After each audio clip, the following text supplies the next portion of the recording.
so it won't be too annoying. And again, this is something usually we go through and we watch historical clips or clips from films and kind of dissect them and again use our magical power of hindsight to see other people, maybe more contemporary, how they view these same topics. But when you get to a point before the ability to record things, the only way you can do it is by looking at their writing. And I know that not everyone has time to read books from 1920. I barely do. And so I thought this would be yet another good opportunity where we can go over, at least maybe whet your appetite and all this stuff. All these things are easy to find online. The stuff we're going to cover in their entirety tonight. Well, I mean, we're going to look at some two different, not really authors, but two works from two different people. One of them is Madison Grant here on the screen. And one of them is one of his colleagues. And you can find their writings on archive.org in PDF format. In fact, you can probably find, I know for a fact, the book we're going to cover later in the stream, the entire book, it's there's some group that does public domain books. They just read them into audiobooks. I mean, they're going to be, it's like some volunteer group that does, I forget what they call themselves, but they post them on YouTube and stuff. They're going to be, well, they already are obsolete because they never do as good of a job as AI. But I've got AI voice garbage over here, and so I turned the passages into clips like I did with the International Jew. So it'll have that similarity. I've fixed some of the errors. It's still doing weird shit. Like you'll hear I don't know if it's going for realism or something, but you'll hear like the mic popping. There's no mic involved, but like the AI is simulating basically breathing into the microphone sometimes. You're like, why would you? Why would I ever? Who would want that? Or maybe it's some kind of other error. But I managed to get it to behave a lot better this time, so it should be a little bit better than it was. I mean, it wasn't bad last time, but this is a little better. Anyway, the first thing I wanted to go over was an article by Madison Grant talking about his view of immigration. Now, you got to remember the context of 1920, the immigration he's talking about. I mean, if he only fucking could see today, his head would probably literally explode. Because the groups of people that he thought were incompatible with the United States were groups like Italians, groups like Slavs, and to a lesser extent, Germans, because you got to remember this is post World War I, and mostly what he was talking about, I believe, when he would mention Germans, were the Jewish immigrants coming from Germany, but also he also explicitly mentions Jews coming from Eastern Europe, because that's the context. That was the context of Ford, his contribution, mentioning that this flood of immigrants coming in from Eastern Europe because of the Bolshevik Revolution happening in Russia, but also in World War I.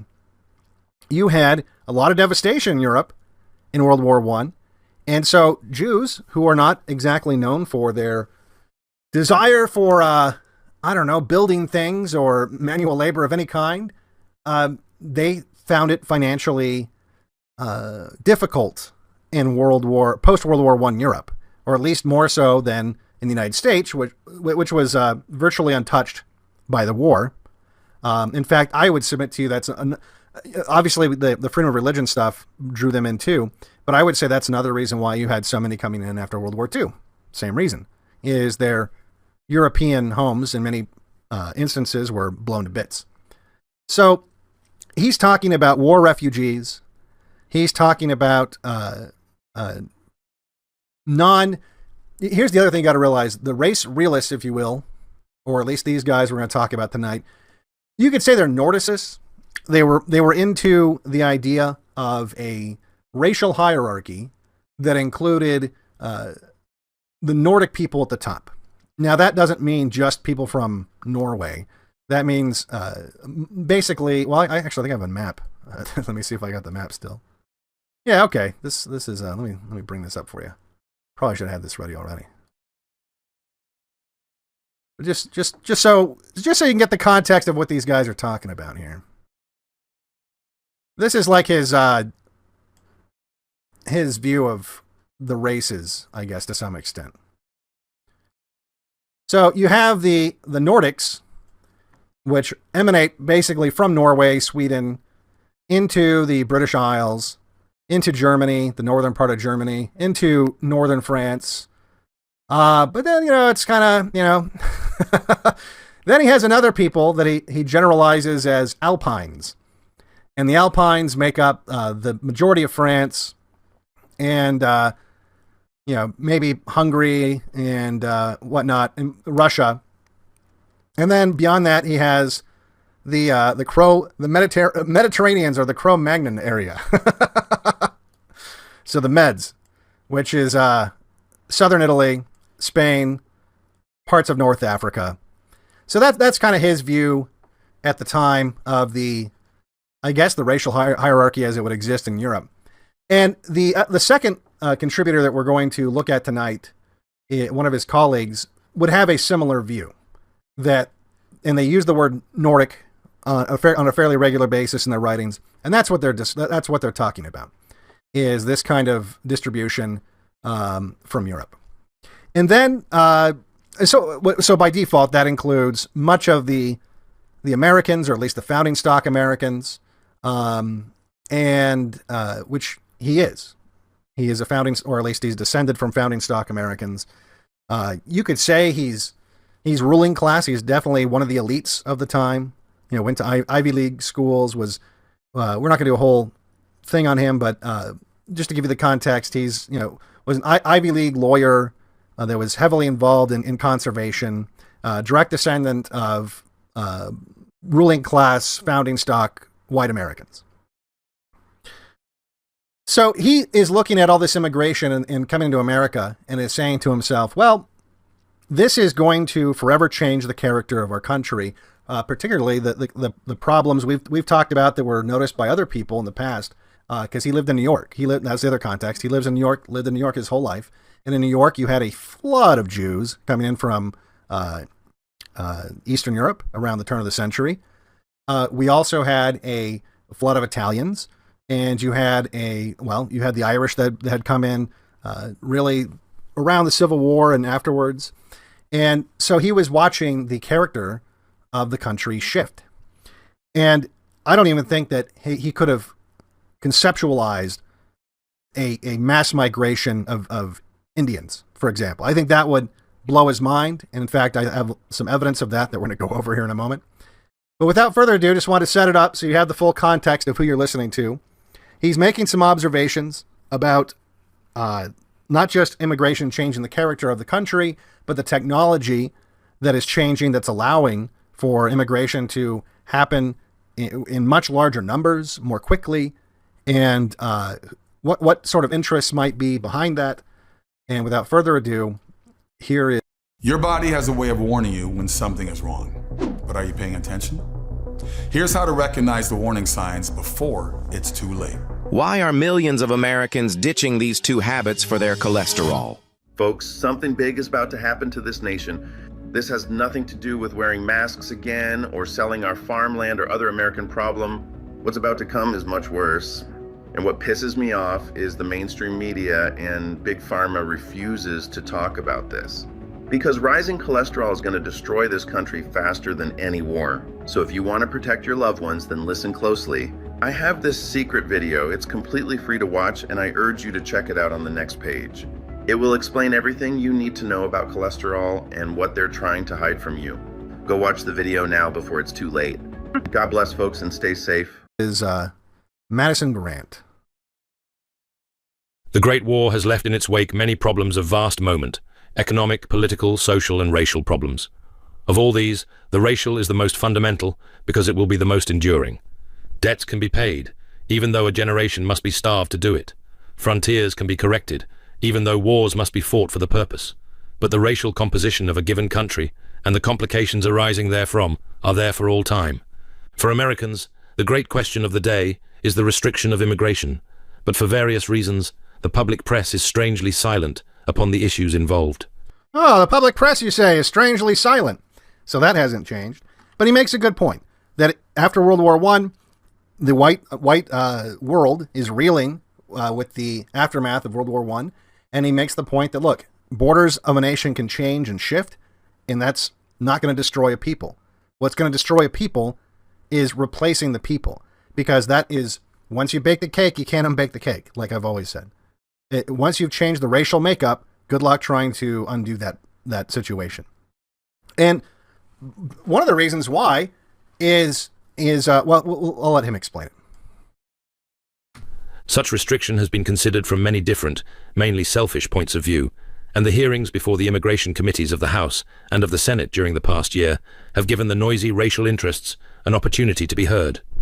Transportation lines also have been active in voicing their opposition to any check to their business of carrying living freight in the largest possible quantity. And there is a, I don't know if it's a critique of capitalism, but it's certainly a consequence of capitalism. And certainly what's motivating, a lot of what's motivating the mass migration in the United States right now, at least as it's being proposed by people like Elon Musk. That, oh, well, it's better for him financially to do it, and so that's why we need to do it. Another factor in opposing immigration limitation has been the equally selfish desire on the part of the large employers of labor to import unskilled workmen. The demand for cheap labor, of course, is as old as civilization itself, and is especially felt where the native population is not subdivided into classes with a base of serfs or peasants accustomed to heavy work. In the classic civilizations of Greece and Rome, this crude labor was supplied by slaves captured in war, while in medieval Europe, the lower classes represented a native population ruled by a race of conquerors from the north. In colonial America, the Englishmen who settled in the northern colonies originally had no aversion to manual labor of the heaviest description, and as a result, they flourished and expanded with great rapidity. And there he puts his finger on something. The famous Protestant work ethic. The founding stock Americans who quite literally came here and carved a country out of the wilderness. They were not adverse to hard work, and they didn't have slaves. They just built these cities out of nothing. And because of their work ethic and their, you could say it was because they really didn't have access to slave labor or anything like that.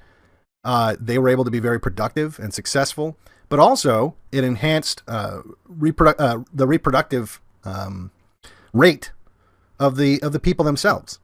Because as we'll get into in a moment, that once you are not doing the manual labor, and once you are getting lazy and more comfortable, and this is enhanced by the Industrial Revolution, birth rates tend to go down. A similar condition prevailed in many of the West Indian islands, where there was a white aristocracy resting upon a servile base. In the West Indies, this stratum of the dominant race was too thin, and after a few generations of civilization, luxury, and in some cases, of a fine development of intelligence, the white supremacy was broken, and the Negroes either took over the country, as in the case of Haiti, or intermarried and hopelessly diluted the white blood, as in Jamaica, while in the Bahamas, Barbados, and elsewhere, the white supremacy is becoming more and more unstable. Now, what he means by white supremacy is not the way it's used today. White supremacy, the way he talks about it, and the way that the next guy will talk about it, it means the white rule of, really of the civilized world.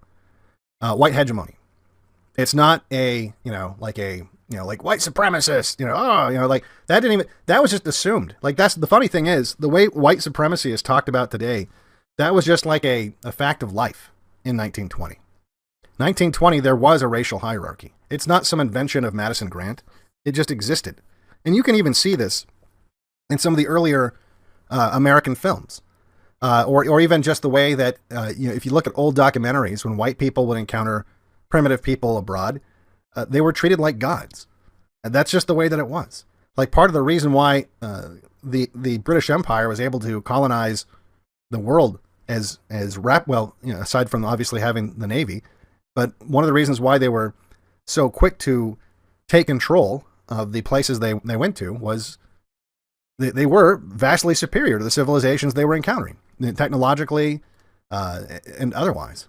And so that's the way he means it, is that you had all these colonies like Haiti that was part of that fit underneath that umbrella of white supremacy, meaning white hegemony, and that in the case of Haiti, the ruling class was murdered because the Haitians flipped out and murdered every single white person on the island. And now look at Haiti, free of white supremacy. And then he gave some other examples where, like Jamaica, Barbados, where the white ruling class kind of got bred out, and now they're just basically like third world countries without the guidance of white supremacy. About the middle of the 19th century, the world of the white man was transformed by an industrial revolution, and the change from agricultural to industrial conditions was accompanied by a tremendous expansion of population. In America, the free farmer owning his cabin, farm, and woodlot, with a very vital interest in the government and defense of the community, ceased to be the controlling factor, and the number of landless farm laborers, domestic servants, and above all, factory workmen, greatly increased. So here he talks about how with the invention of all these machines that we're now using, and this is basically exactly parallel with what Elon Musk is saying with the H-1B1 visas. He's saying that you had a bunch of these hardworking white American farmers who were invested in the future of that land because they were big landowners. And so what happened to that land really mattered. That was part of their heritage, and it was part of their survival. And we kind of made a transition from people that were landowners and farmers that were invested in the land to factory workers. People who would just go, I guess today, like you would say, how invested is in a company is someone who works in a cubicle? Not at all. Like literally not at all. And so that phenomenon was already beginning to happen because you had all these factory jobs that were a dime a dozen. In fact, that would happen. You would work for this factory, making something, random, but it was basically low skilled work. You were essentially the part of the machine they hadn't designed yet on some assembly line. Like they were eventually going to work you out and mechanize whatever it was you were doing, but you were doing the thing that they hadn't figured out how to automate yet. And so you would get laid off when they made the new machine, and then you would just go and work at some other, stupid factory, right? And this became, they had a great need all of a sudden for all these people that could sit there and push a button or pull a lever or, whatever it was in repetition over and over and over again at the tire factory or whatever the fuck it was. And so this was changing the character of the citizenry, and not just because of that shift, but because you had all these factory jobs all of a sudden open up. Well, you had big money saying, hey, to the politicians, we need people working in our factories. We need at least 1,000 immigrants to come in here and make, shoes all day. And so you would get a bunch of immigrants that would come in, and they're not invested in the country because A, they're not Americans, and B, they don't own anything. They have no ownership. They don't give a fuck if the company fails or succeeds. And so they're just sitting there they're basically, like I said, they're machinery. The Native Americans were still perfectly willing to work. Native American here means white people. Native American means founding stock American. It doesn't mean Native American Indians. So I think he says that a couple times. So Native Americans in 1920 meant people like my ancestors, basically. Swish this special liquid in your mouth before bed to rebuild your teeth and gums while you sleep. Did you know there is a natural way to regrow teeth and gums that 97% of people have never even heard of? Scientists at the National Institute of Dental Research just discovered a powerful sour liquid that can regrow your teeth and gums almost overnight. How is this possible? This liquid contains special microscopic healing ingredients that reach deep inside the gum pockets and in between all your teeth, something not possible until now. This method is 10 times more effective than any existing solution, which means you'll never have to step foot into a dentist office ever again, as this can easily be done from home at your kitchen table. The crazy part is it only takes a few seconds to do and immediately starts restoring years' worth of damaged receding gums and decaying teeth in just a matter of days. So if you are still struggling with bleeding or receding gums, gingivitis, gum infections, toothaches or decay, bad breath, or any type of periodontal issue, then this discovery could save your life. I urge you to stop everything you're doing and click the link below to watch a short, free special video that'll show you exactly how you can start using this method today. If it's already worked for more than 127,000 people, then it can surely work for you too. Even if you've been fighting decay and inflammation for 5, 10, or even 20 years. Imagine, no more awful metallic blood taste in your mouth, no more throbbing tooth pain, and best of all, never having to step foot into a dental office ever again. The billion-dollar dental industry does not want you to see this video and discover the fastest, most powerful gum and teeth rejuvenating secret on the planet. Click the link below and watch it before it's too late. Click it now as it will disappear in just a few seconds.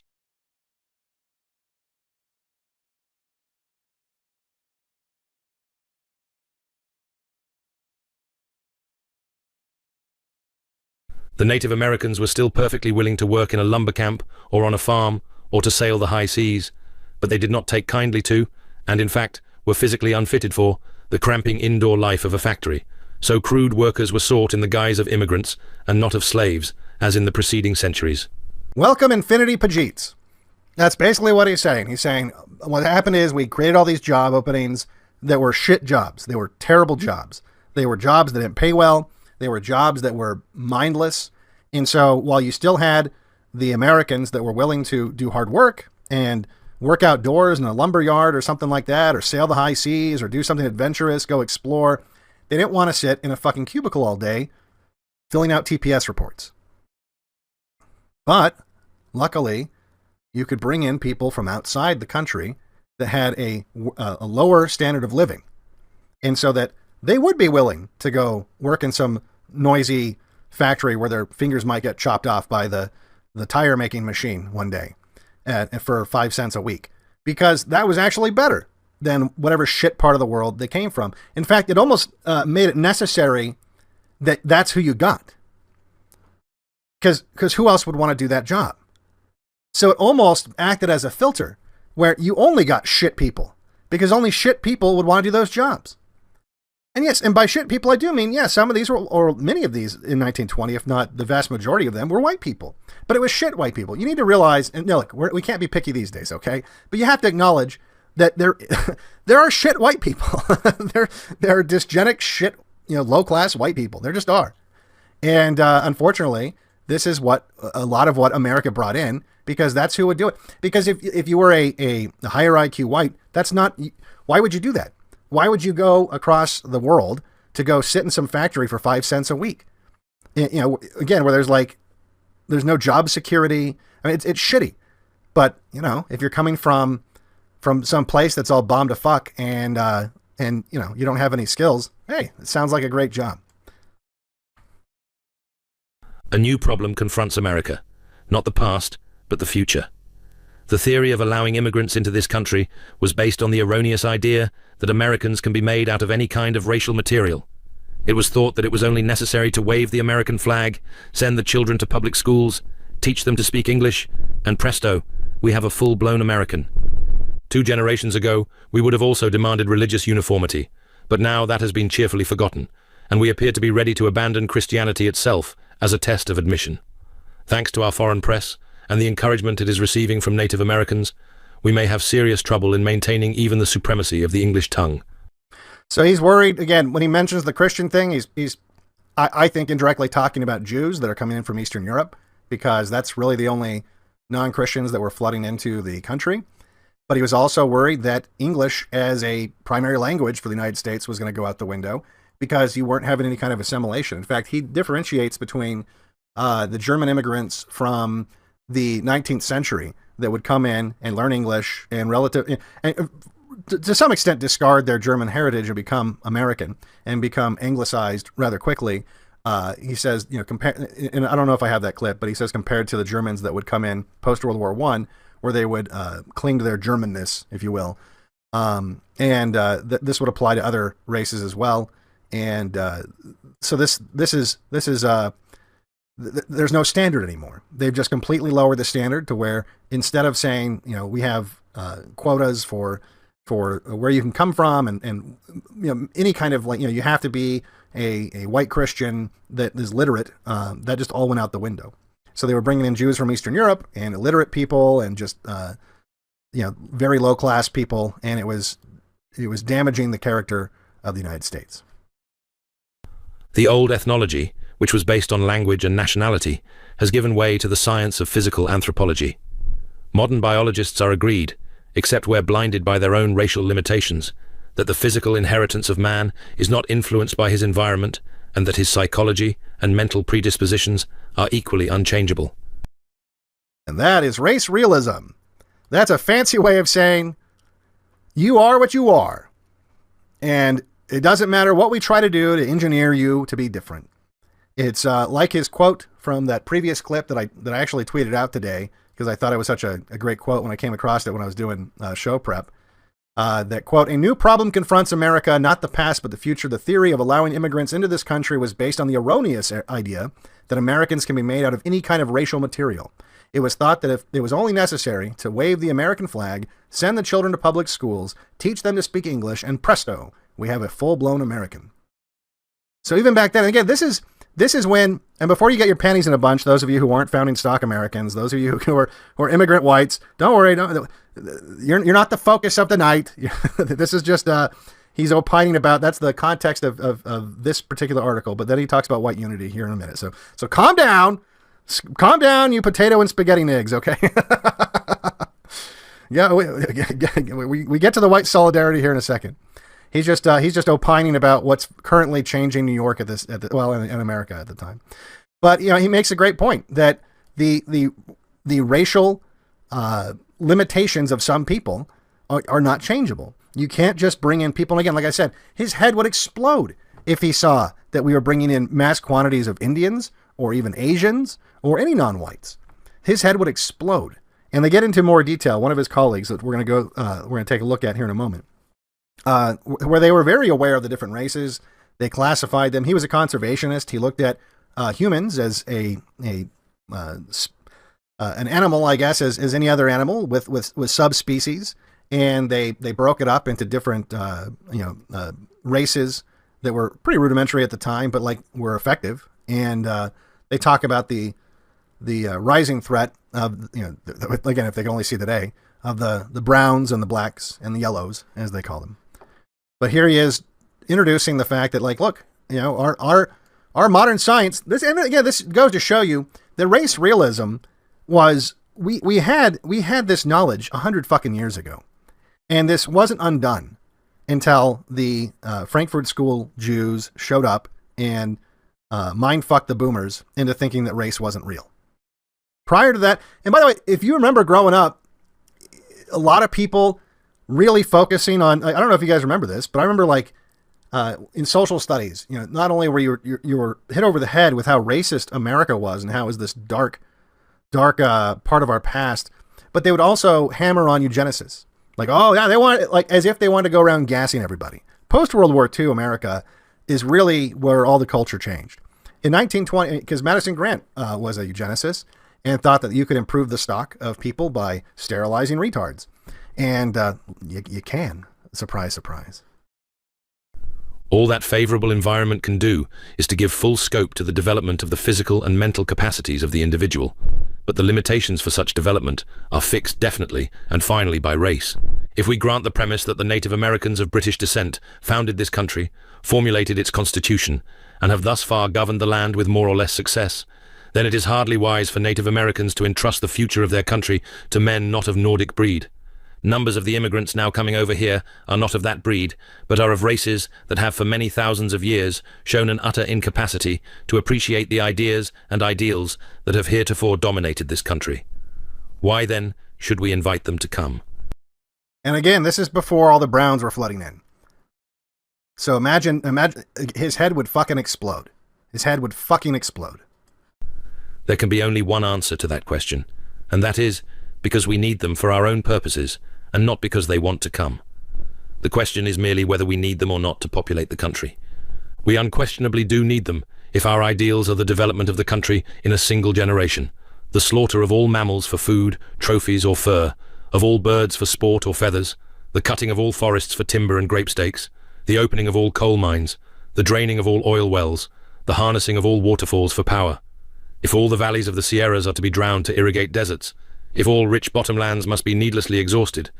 Vince Colonnese is redefining news talk. I am not at all really that upset about this.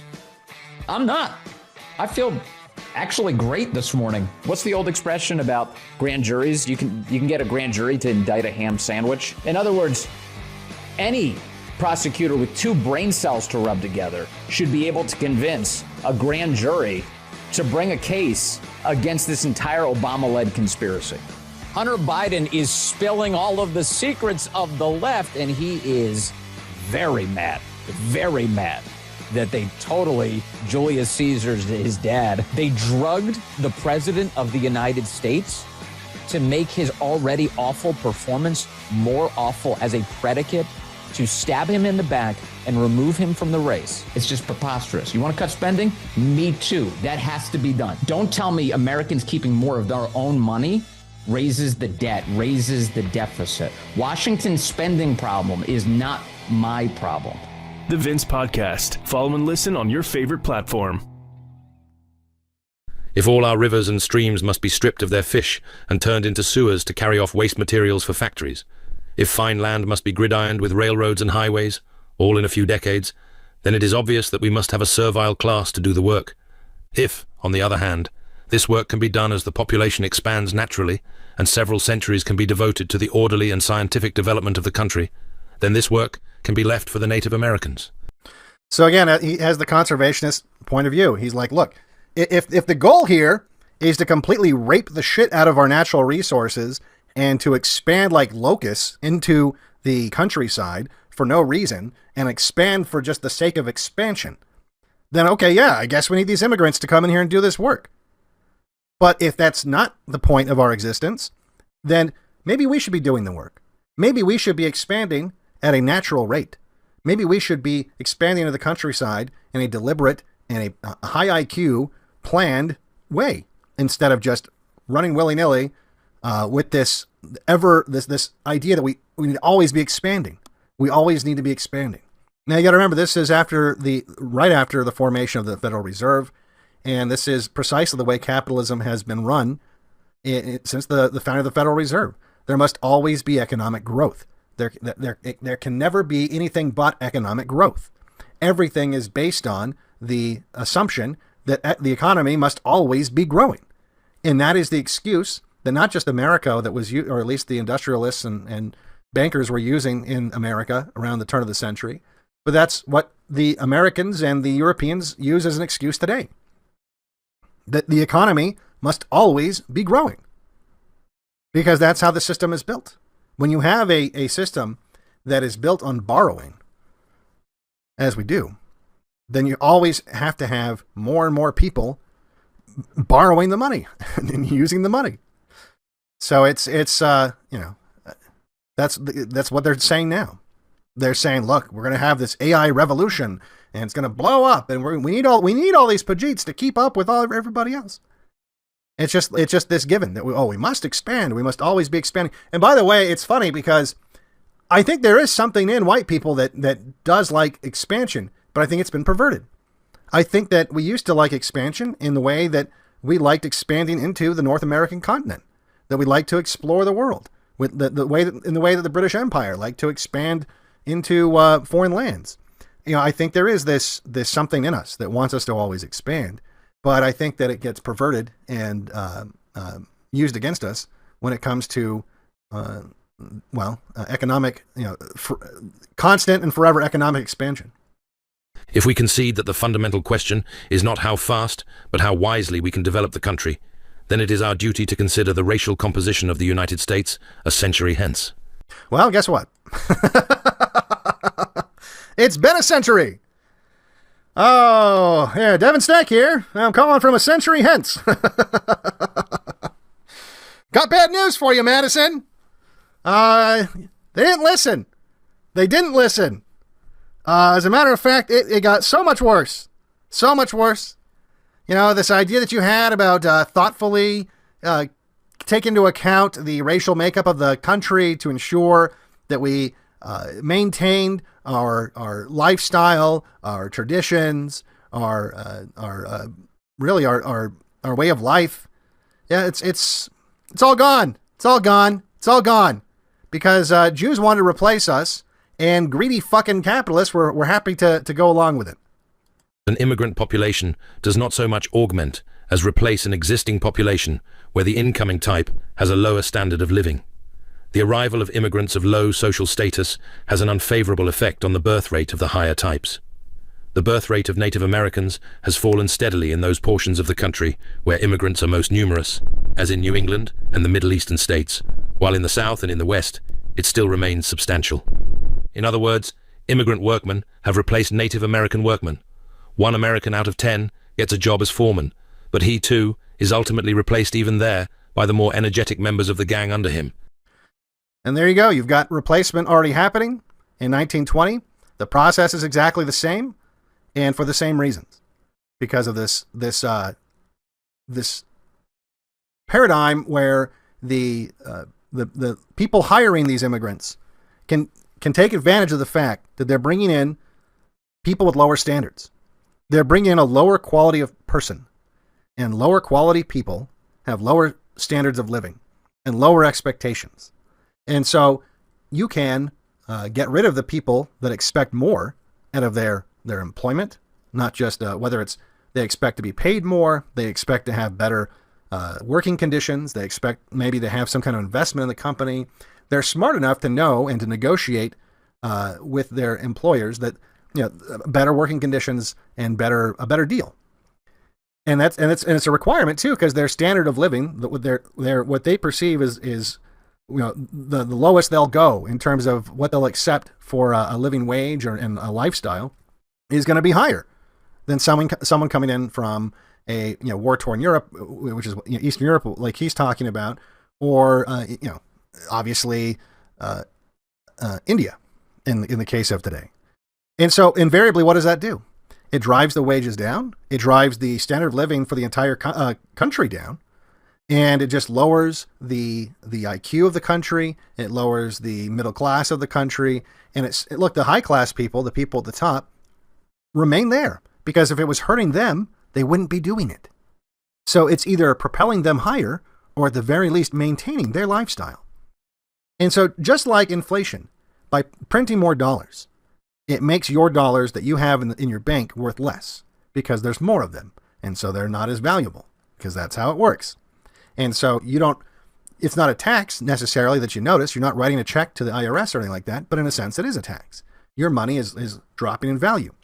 And so in the same way that relationship works, so does the relationship between the citizens of a country when you start inflating the citizens with junk citizens. The value of citizenship goes down. And that's just the way that it is. But it doesn't, just like with inflation, just like when the Federal Reserve prints money to enrich themselves, because God forbid they take a loss once in a while, they just pass the cost to you. And that's what they've been doing for over 100 years. A century ago, when there was no immigration, the rate of increase was far greater than during the last decade, when millions of immigrants poured into the country. Do we want this increase in the future to come from the people now here? Or do we want it to be derived from strange races, from beyond the Jordan? To this, there can be only one answer if the issues are properly understood.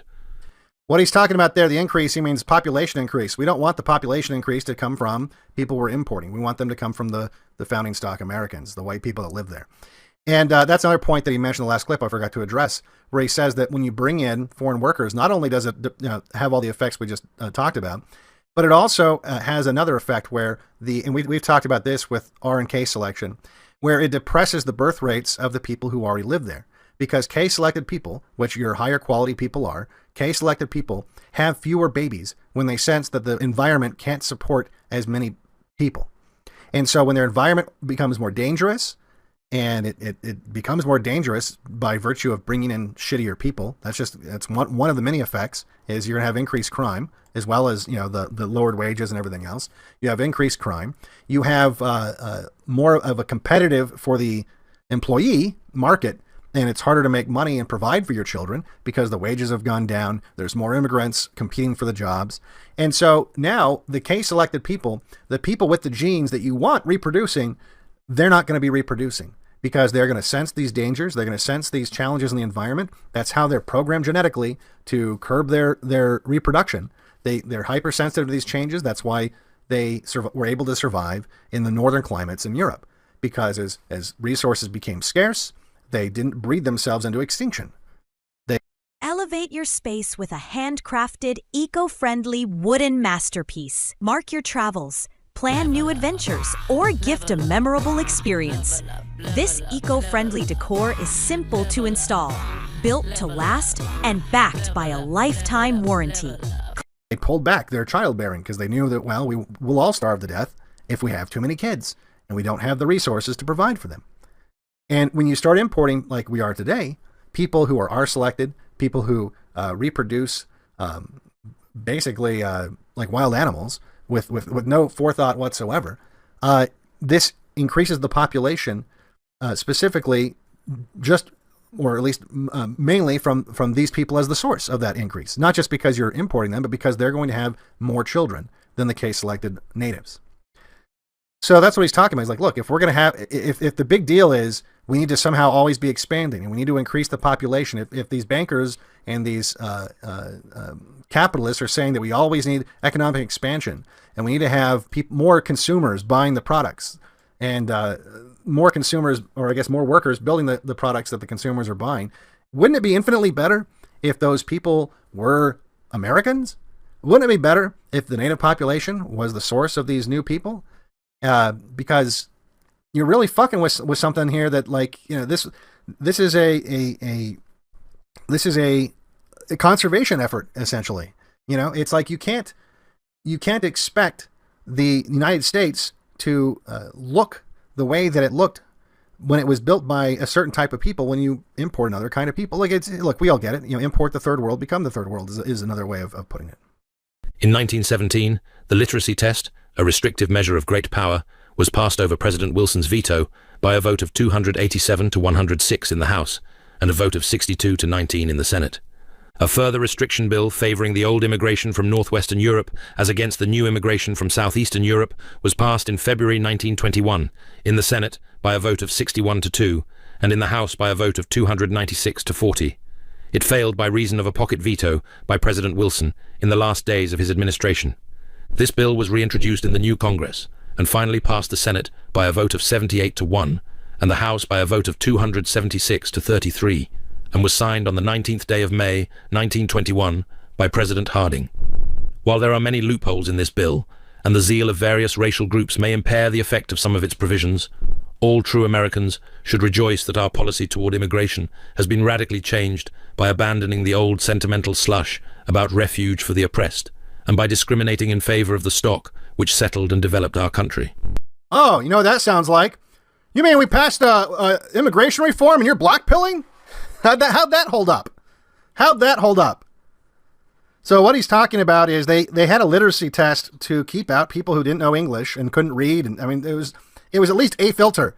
You could keep out a lot of fucking people by having a literacy test.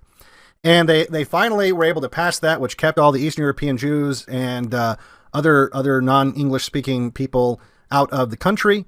And it took them a while to get it passed. They finally get it passed.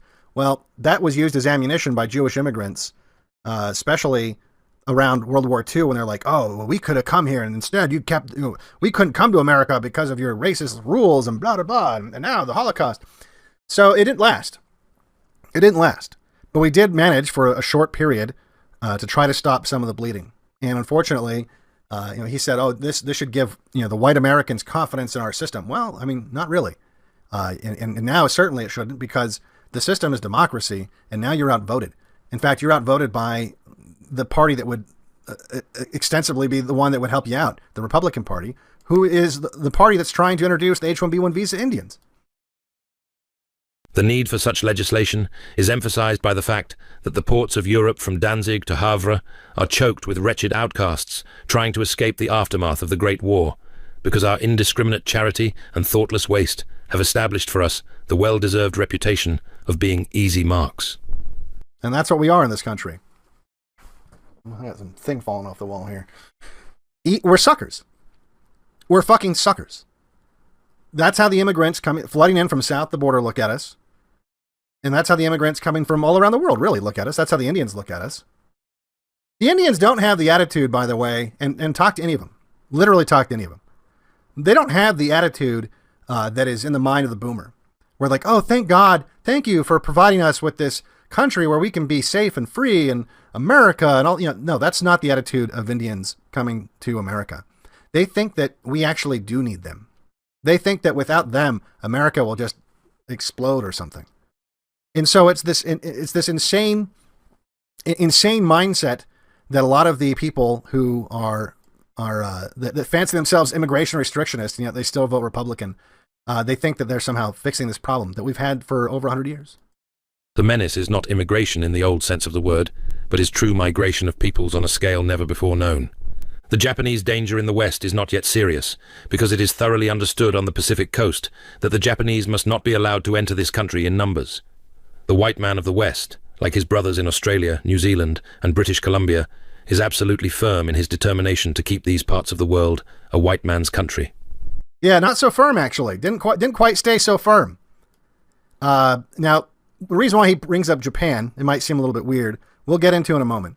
But Japan was really the first non-white power to aggress against white power and win in like 400 years. And it sent a shock through the world of white supremacy, or white hegemony, if you prefer. It was the first time a non-white power went head-to-head with a white power, well, the Slavs, but, you know, and won. And so this was very disturbing to the white ruling class of the world. And they started being a little more nervous about Asians. And again, we'll get more into that in a moment. But that's why he brought that up, the Japanese specifically. Of the Negro question in the South, little need be said, except to point out that the North is beginning to get a taste of the conditions against which the white Southerners have struggled for 2 generations. And I like how he doesn't even bother explaining black people. He's just like, and blacks, you get it, they're black. You didn't get it before. You used to look down your nose at those Southerners complaining about the blacks after the Civil War. Well, you're starting to get a taste of it now, aren't you, Northerners? I don't even have to explain this one. You know, the blacks are, well, they're a problem. The enormous votes in favor of restrictive measures in both branches of Congress show that at last the public sentiment in America has been aroused, and that we have a president who is in sympathy with the popular demand. Oh my God, it's just like the day. It's just like the day, guys. The normies woke up. The normies woke up, and we finally have a president that's listening to the people, and he's going to change it. Did you hear that, guys? The normies are waiting. He's literally saying that. He's literally saying in 1920, thank God the normies woke up, and that we have a president that listens to the people, and he's going to put a stop to this. 1920. The enormous votes in favor of restrictive measures in both branches of Congress show that at last the public sentiment in America has been aroused, and that we have a president who is in sympathy with the popular demand for the preservation of what is best in America. Former restrictive measures were vetoed by President Cleveland, who lived to repent his action, by President Taft, who did not understand the issues, and by President Wilson, who was in sympathy with the racial element seeking admission. But at last, legislature and executive are cooperating in a manner that should give Americans a new confidence in our form of government. Yeah, not so much. Confidence shattered. Ring, ring. Hello, 100 years from, hence. It's, it's Devin again from 100 years hence. Yeah. I wouldn't be so confident if I were you, Madison. Yeah, it's not looking good. Not looking good. Normies, didn't wake up. Still bad. Definitely bad. Race, all is race, said Disraeli, and he certainly knew whereof he spoke. The day is dawning when the myth of the melting pot will be relegated to the limbo of forgotten fallacies and take its place with Semmes polar hole, with the machine of perpetual motion, with special creation, and with a flat earth. And he shits on flat earth, which is my favorite part. He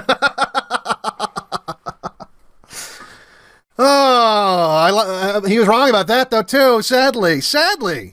He was wrong about that, too. He said, finally, people are going to understand race realism. Finally, they're going to understand race realism, and they can throw away all this fucking mumbo-jumbo shit like they did the perpetual motion machine and flat earth.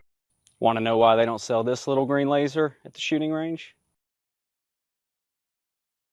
Because if you had it, you'd never waste another round zeroing again.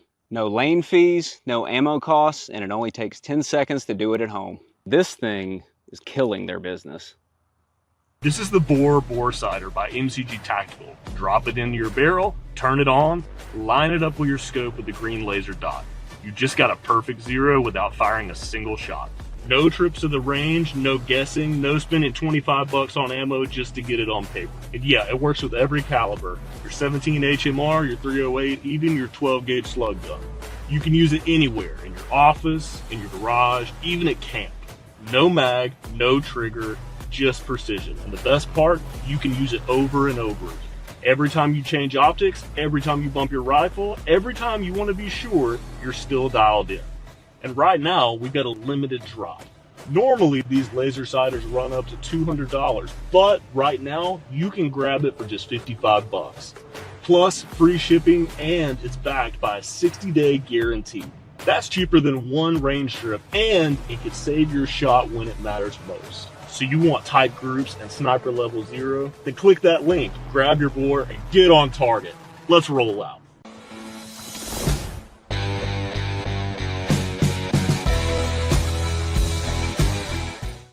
Well, surprise, surprise. Hey, Madison. Yeah, thanks to the influx of niggers, people believe in flat Earth now, too. I know it's hard for you to believe as a founding stock American that people would actually in great numbers believe in flat Earth. But, sadly, you were unable to keep all these low IQ retard people out with the brief period in which we had the very basic rule that you had to be able to read. And so many of these trash, they now believe in flat Earth. It's back. Flat Earth is back. It's back. Congratulations. So yeah, as much as a lot of this stuff, it's eerily similar to today. It's also shitty that none of the solutions that he thought were unfolding really remain for any period of time at all. In fact, this is just prior to the Great Depression and obviously World War II. Which threw another wrench in the gears, especially as we listen to the next voice who will be talking about. This is a colleague of Madison Grant's. In fact, Madison Grant wrote the foreword to his book called The Rising Tide of Color. And that is by Lothrop Stoddard, another, I guess you could say, high class, ruling class, Ivy League school, white in 1920s. And his book is inspired by or in tandem with a lot of the warnings that Madison Grant was giving out at the time.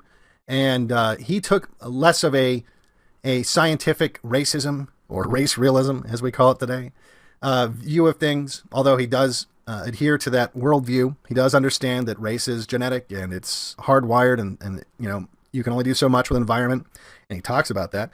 But he likes to look at the world more through a political lens, and he kind of gives his views on the threats facing white supremacy. In fact, that's the byline of the rising tide of color, the threat against white world supremacy. He's warning the white elites of 1920 that this white hegemony that exists and had existed for about 400 years in the world was in danger of falling apart. That if we didn't change gears and do it quickly, that we were going to lose that hegemony.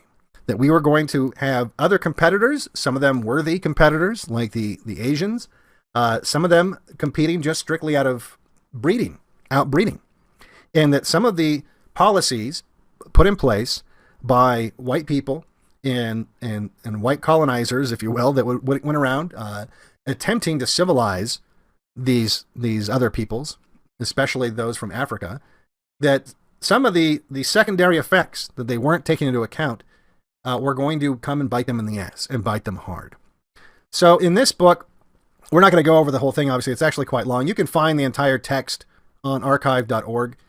But the basic gist of it is post World War I. You have to understand the context. Okay. So you had two schools of thought, really. You had the imperialist mission to save the third world from themselves, to go, the white man's burden kind of thing. We covered a couple streams back, where it's the whites' responsibility, because we are more fortunate and more civilized and more intelligent, and we have better technology and medicine and education and all this other stuff, that it's a responsibility we have to the rest of the world to go across the planet, spreading democracy and spreading our technology and trying to lift up these lower races with their primitive civilizations to our level, as if we could even do that. But there's that side was well, I guess that's the side that won. Then you had people who are more looked at things as conservationists, really. They wanted to preserve and protect the existing white populations from the threats that these other people could potentially pose, especially after you introduce them to some of your technology. Once they brain rape you and leapfrog over the thousands of years it took your people to acquire this knowledge, this technology, and you hand the monkey the machine gun, there could be maybe some bad side effects to this.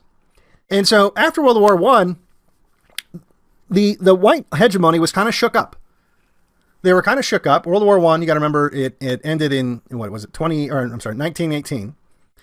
And you had a lot of death, like a lot of death. Millions of people died in very big European population centers. And you had the non-white world, who had up until this point viewed white people as not maybe like a monolith, but as, to some extent, I mean, there was always wars, but to some extent, a cooperative race, or a race with at least some sense of solidarity. And when the Third World witnessed this infighting by the white race, it not only shook up the confidence of the whites themselves, of like, holy fuck, what did we just do? We just spent years using all this technology to kill each other in the most horrific ways. But the non-white world looked at us as like, wow, I guess they're not so invincible after all. And so and by the way, these non-white populations were writing about this, especially the Asians, like the Japanese specifically.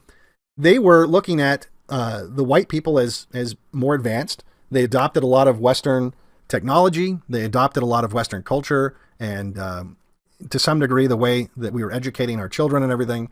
And they sought to be a part of that high-tech world, because they really weren't prior to contact with Western countries. But they quickly caught up. They quickly caught up because they were high IQ Japanese. And so this was going on post World War I. You also had the Rus. Well, I'll let him talk about it. He brings it up. But basically, you have this book talking about how the demographic shifts in the world post World War I, leading to an overall decline of the quality of the people within white countries, because we're bringing in people from non-white countries, and so our ability to maintain this hegemony was going to falter. And then talking about how the non-white countries were reproducing at a faster rate, in that our birth rates were going down, and that our population was obviously way down from World War I. And because of the post-war environment, they were bringing other countries, not just the United States, were bringing in immigrants to pick up the slack or what have you. And so this is a part of the intro where he talks about how the threat of the non-whites in the world, it's not really going to be a military threat, because they still lack the technology to really, again, in 1920, to some extent even today, but in 1920 especially, the non-white world, which includes China, includes Japan, includes all of the non-white countries, they didn't have the technology at the time to really face us in a military conflict, but they could defeat us in other ways. I do not refer solely to military perils. The subjugation of white lands by colored armies may of course occur, especially if the white world continues to rend itself with internecine wars. However, such colored triumphs of arms are less to be dreaded than more enduring conquests, like migrations, which would swamp whole populations and turn countries now white into colored man's lands, irretrievably lost to the white world. Of course, these ominous possibilities existed even before 1914, but the war has rendered them much more probable. The most disquieting feature of the present situation, however, is not the war, but the peace. The white world's inability to frame a constructive settlement, the perpetuation of intestine hatreds, and the menace of fresh white civil wars, complicated by the spectre of social revolution, evoke the dread thought that the late war may be merely the first stage in a cycle of ruin. And again, this is before World War II. This is just post World War I. He's talking about how it's not just the war that's going to be a problem. It's the peace. He'll elaborate on that here in a moment. But the basic idea is that when we go to these third world countries as peaceful colonizers, that we actually create more problems for ourselves, and that the war with ourselves obviously is possibly a. For anyone looking to zero their scope, don't fire a single shot until you do this. Did you know you can get a perfect zero by simply doing this 10-second zeroing hack at home? You may not know this, but anyone, even rookie shooters, can zero in their AR, pistol, or even their 12 gauge without firing a single round or spending $1 on ammo or range fee. I'll show you right now. This is the Bore Sighter by MCG Tactical. Drop it into your barrel, turn it on, line it up with your scope with the green laser dot. You just got a perfect zero without firing a single shot. No trips to the range, no guessing, no spending $25 on ammo just to get it on paper. And yeah, it works with every caliber. Your 17 HMR, your 308, even your 12 gauge slug gun. You can use it anywhere, in your office, in your garage, even at camp. No mag, no trigger, just precision. And the best part, you can use it over and over again. Every time you change optics, every time you bump your rifle, every time you want to be sure you're still dialed in. And right now, we've got a limited drop. Normally, these laser sighters run up to $200, but right now, you can grab it for just $55. Plus, free shipping, and it's backed by a 60-day guarantee. That's cheaper than one range strip, and it could save your shot when it matters most. So you want tight groups and sniper level 0? Then click that link, grab your bore, and get on target. Let's roll out.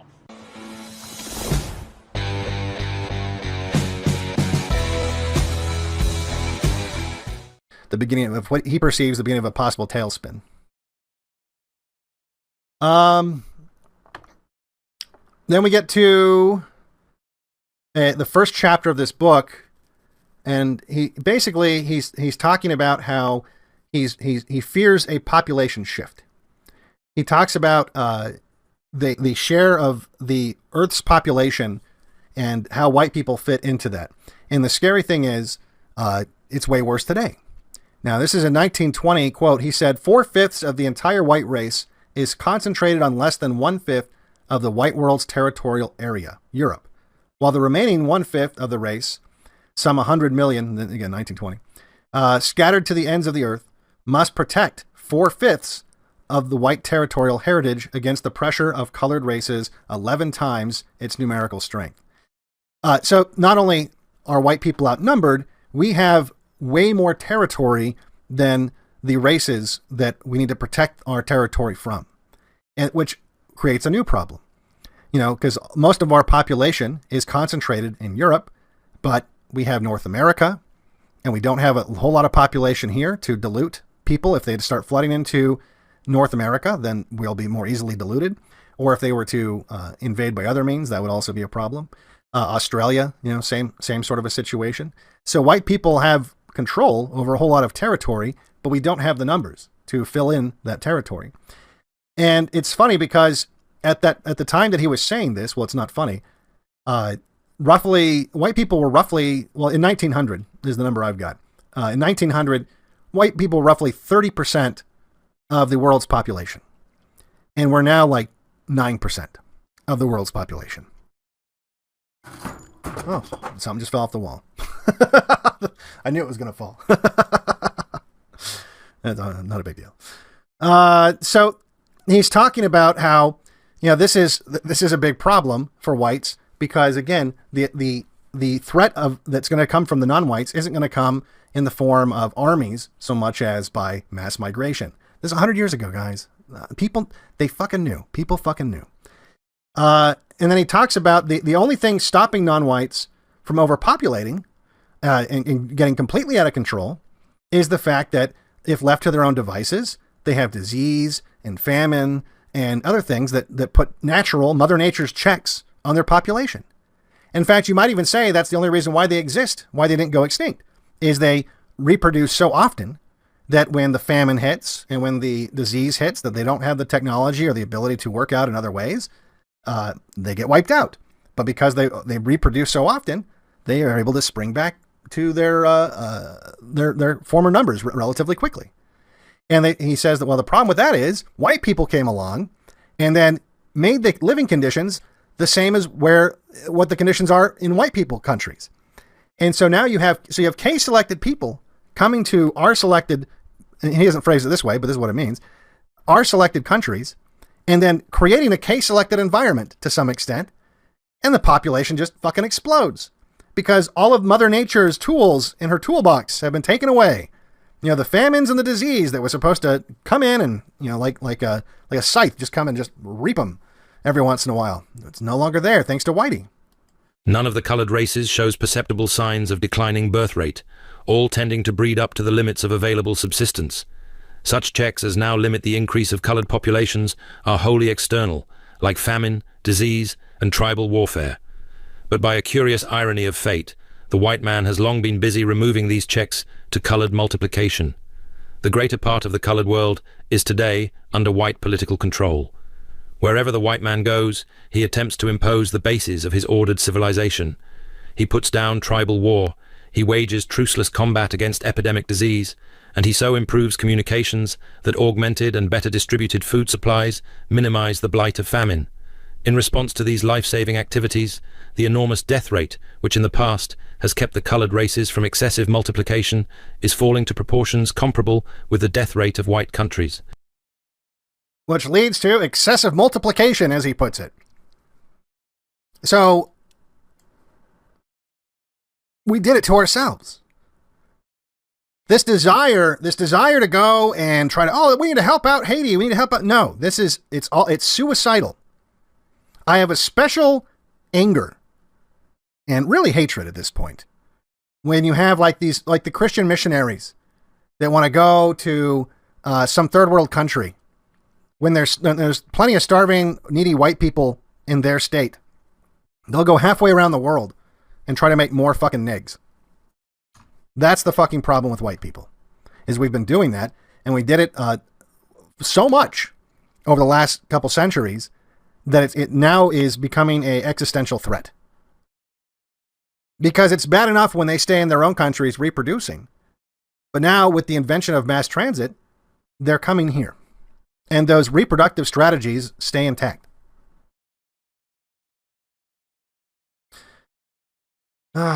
So he also thinks that the Industrial Revolution lowers birth rates a little bit for some of the things that we talked about, where when you no longer have an agrarian society, when you no longer have farms and have a billion kids to work on the farm, and you're living in a more urban environment, people don't have as many children, and as much in automation as it takes a lot of the manual labor out of the picture, you don't have as many children.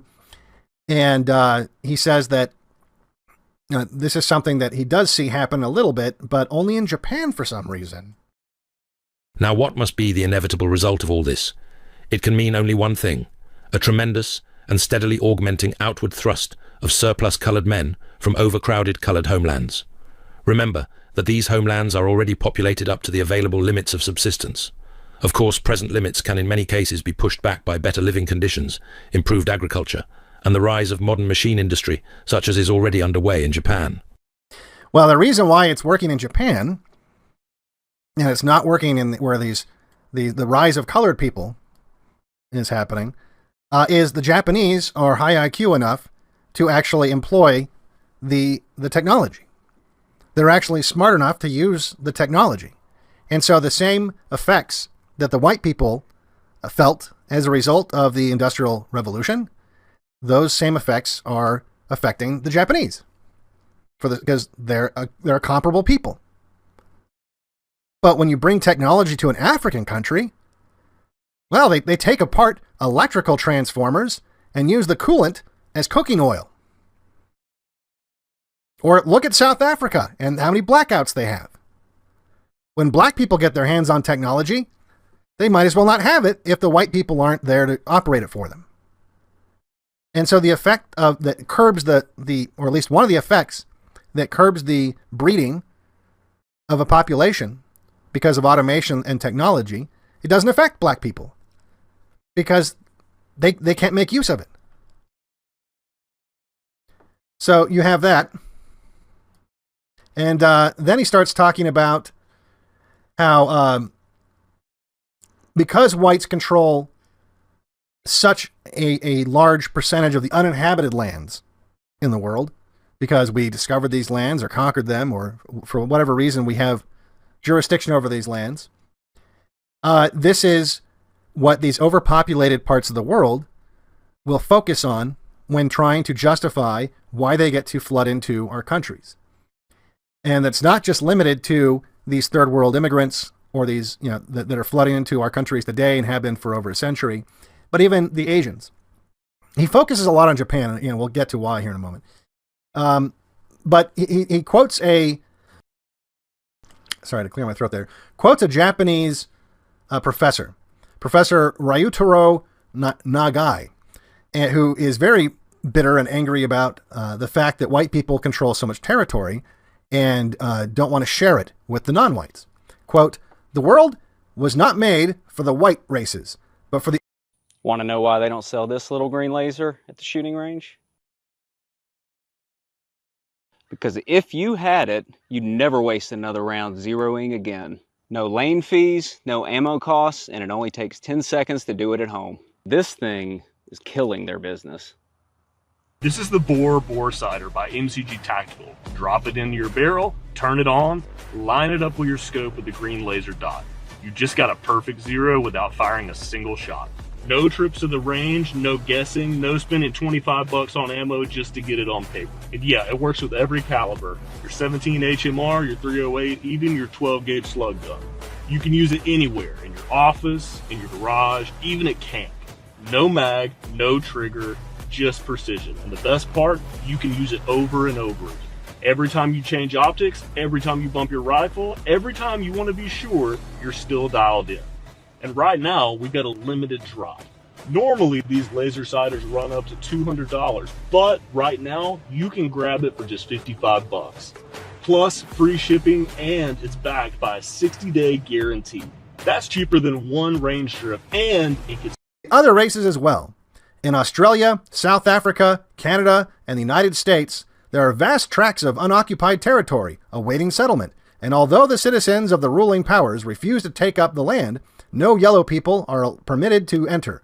Thus the white races seem ready to commit to the savage birds and beasts what they refuse to entrust to their brethren of the yellow race.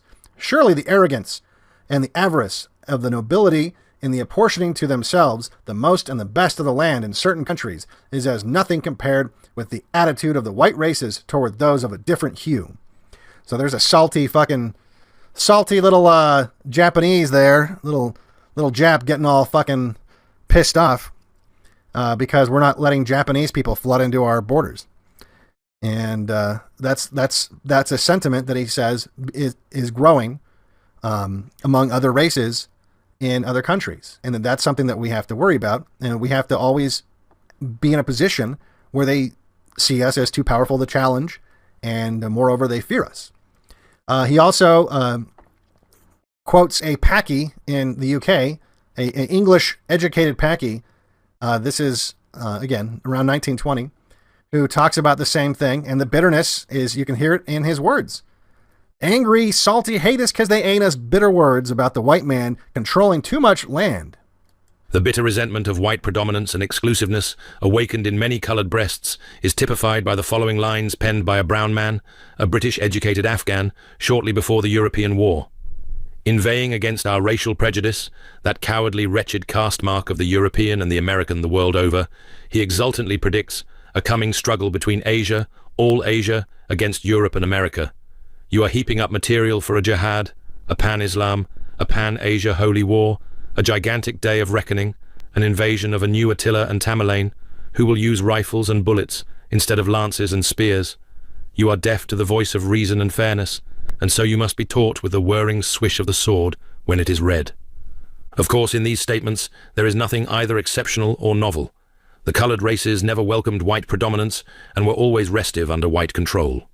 Down to the close of the 19th century, however, they generally accepted white hegemony as a disagreeable but inevitable fact. For 400 years, the white man had added continent to continent in his imperial progress, equipped with resistless sea power and armed with a mechanical superiority that crushed down all local efforts at resistance. In time, therefore, the coloured races accorded to white supremacy a fatalistic acquiescence, and, though never loved, the white man was usually respected and universally feared. And that is the problem. That is the problem. They don't fear us anymore.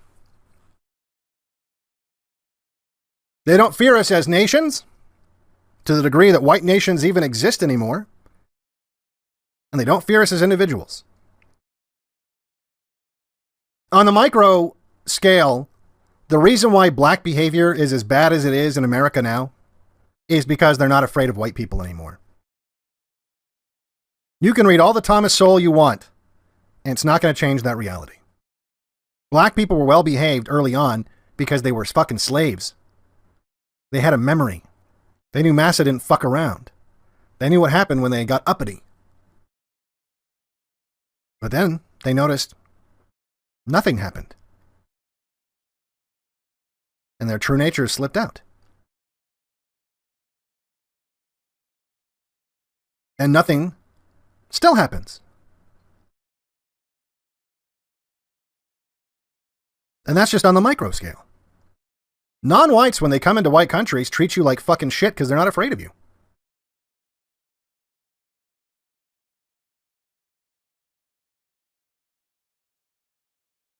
What's extra embarrassing is one of the reasons that they're not afraid of you is in the few instances when white people have had enough and fight back, their own governments punish them.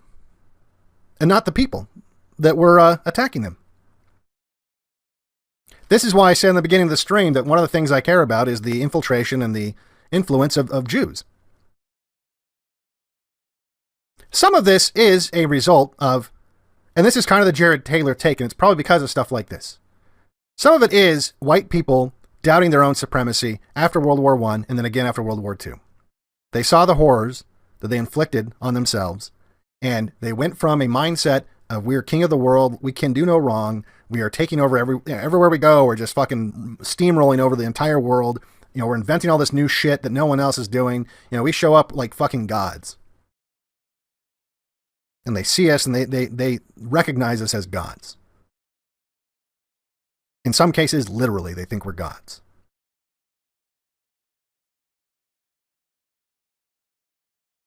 And white people understood this. And with that came a certain amount of not just pride, but racial solidarity. When you heard about the accomplishments of other whites, even though there was definitely more of a separation of the white races, if you will, in terms of categorization, there was still an overarching understanding of white. And whites would be proud of the accomplishments of other whites. Well, if a Frenchman did something, or an Englishman did something, or a German did something, they were proud of those accomplishments and saw those as the accomplishments of whites. Again, not that there wasn't rivalries. And that's why that word was so often used. People act like there was no such thing as white. You get like this fucking low IQ, I'm going to help the Africans, E. Michael Jones bullshit, for example. Well, they sure used the word white to describe all of white people hundreds of years ago for it not meaning anything. And they used it in the fucking Constitution, for fuck's sake. It was a well-understood term. But unfortunately, after World War I, and when this was written, and then again after World War II, whites began to doubt themselves. And not purely from internal sources. It wasn't just a crisis of conscience. Again, like I said, the Jared Taylors of the world, I think that's what they lean into. That's their explanation for it, more so than Jewish influence.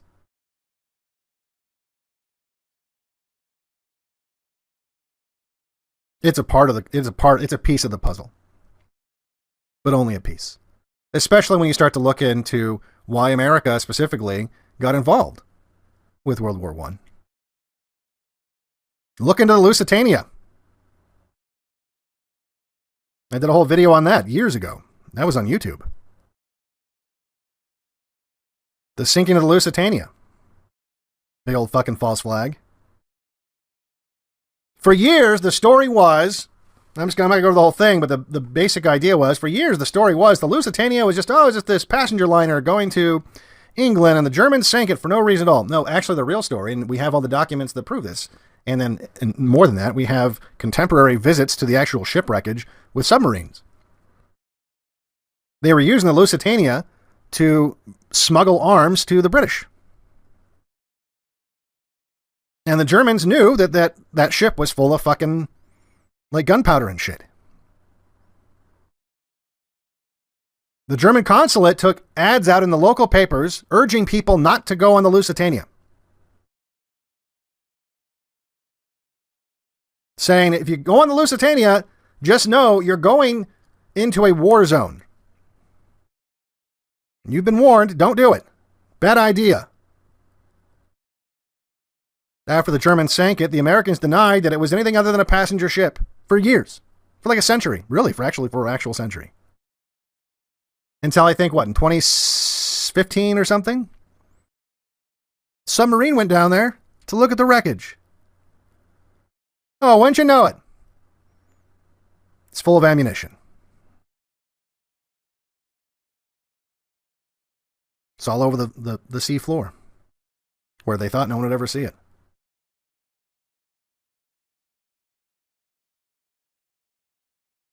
What's behind this state's low cholesterol and glucose levels? Keep your heart as strong as America. Our medical system has it all wrong when it comes to lowering cholesterol, and unfortunately, it's placing you and millions of other folks at unnecessary risk. Enter lipoprotein A, the real threat to your heart and survival. Lipoprotein A is what makes LDL cholesterol sticky, and this stickiness is what causes deadly plaques to form in our heart's blood vessels. Now think back to your last set of cholesterol labs.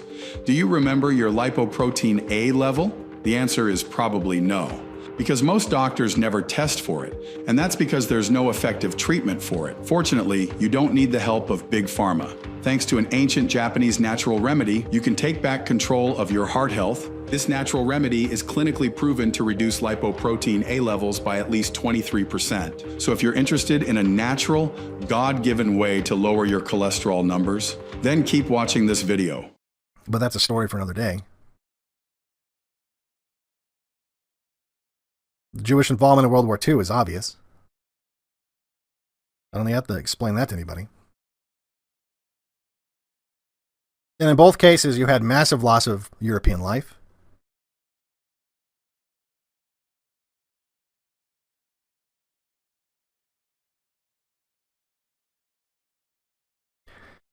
But also, the reason why he keeps bringing up Japanese people is in 1904, that's when you had the Russo-Japanese War.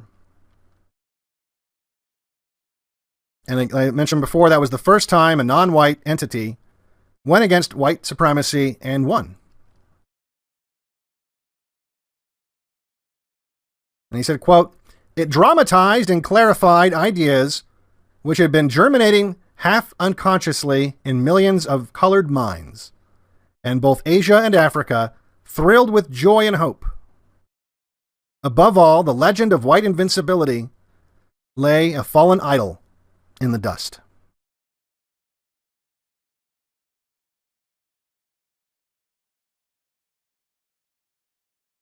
And that influenced white people too. For centuries, white people, like I said, they went around just steamrolling all over the rest of the planet like it was no big deal, because it wasn't. And then, for the first time, leave it to the fucking Slavs.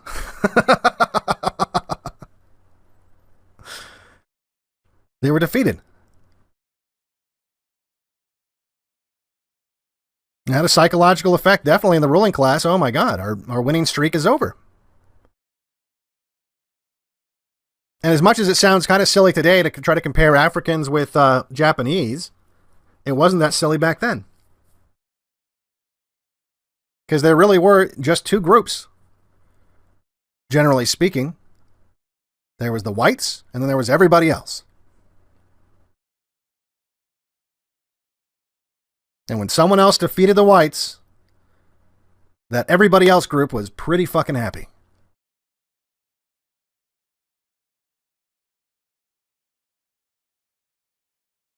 And I would say to you, that would include Jews. Whites could be defeated after all. They want us to fight each other. Then came the Great War. The colored world suddenly saw the white peoples which, in racial matters, had hitherto maintained something of a united front, locked in an internecine death grapple of unparalleled ferocity. It saw those same peoples put one another furiously to the ban as irreconcilable foes. It saw white race unity cleft by political and moral gulfs, which white men themselves continuously iterated would never be filled. As colored men realized the significance of it all, they looked into each other's eyes, and they saw the light of undreamed-of hopes. the white world was tearing itself to pieces. White solidarity was riven and shattered, and fear of white power and respect for white civilization together dropped away like garments outworn. The chorus of mingled exultation, hate, and scorn sounded from every portion of the colored world.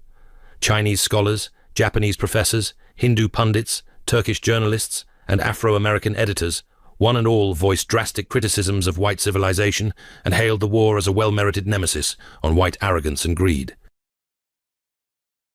And finally, there was the chink in the armor. These whites that have gone around and been relatively benevolent in their stewardship, in their efforts to bring up the lower races up to their level, fruitless though that might be, they tried.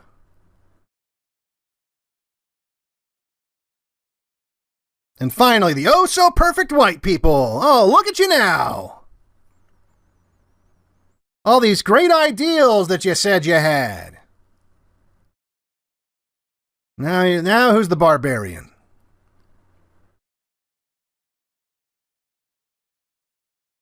Or in the words of W.E. Burghardt Du Bois, fancy Negro of the time, trying to really sound as fancy as possible with that. You know his real name was like Tyrone. Wrote, quote, "These nations and races, composing as they do a vast majority of humanity, are going to endure this treatment just as long as they must, and not a moment longer.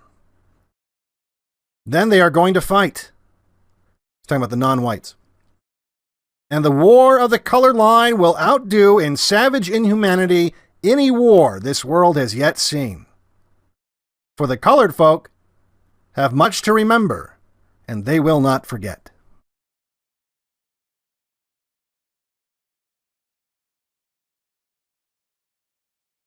The second they sense weakness, they're going to pounce. The only thing keeping them under control is fear.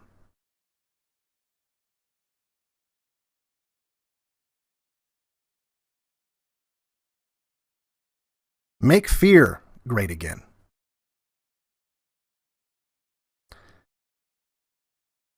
So, after he warns of these populations growing out of control, out of white hubris, spreading into our countries, and he warns of even the more developed non-whites starting to look at us as not so invincible after all, and maybe even posing a military threat someday, because again, he's just including all non-whites. He also talks about, the economic challenges that especially Asia will pose because they're not retards. Yeah, in fact, he has a whole chapter called Yellow Man's Land, and it goes into great detail. A lot of it's not relevant today because a lot of it's talking about the political realities of the 1920s and in regards to Asia. So, from a historical standpoint, I guess it's useful, but a lot of it doesn't apply today. But he talks about how Asians are a more worthy opponent, I guess you could say. He talks about what he calls brown man's land, and that's basically just what it sounds like. Brown people. And talks about the danger of Islam, how Islam is very seductive to the brown people. Brown people will adopt Islam, and how that's going to be a problem. So he seems to have predicted that pretty well. And talks about India and how India's issue is, of course, its population, and predicts that the British will lose control, accurately predicts the British will lose control. In fact, I think the quote is that the empire that arrived in a day will depart in a night. That it'll quickly lose power, and that the reason why is they were just vastly outnumbered. And there's no way you could keep control over any place as a white anything if you're that outnumbered. Especially if you're going in there and building infrastructure for them. Because they're going to use that infrastructure against you. The thing that made it so easy for you to take over in the first place, the primitive nature of these people, you get rid of that advantage when you give them the technology. The only problem is he wildly underestimates, I guess, the advancements in in transportation because he thinks that we don't have to worry so much about immigrants from the Middle East and from India, even though it's overpopulated, because he says there's closer places for them to expand into should they want to start expanding again. Where would you rather expand? The Sahara Desert or Ohio? And so, unfortunately, again, he underestimated the availability of transportation, especially now that the white man built the infrastructure for that transportation. All these countries were just, basically like one step away from caveman in the Middle East. It's like if you...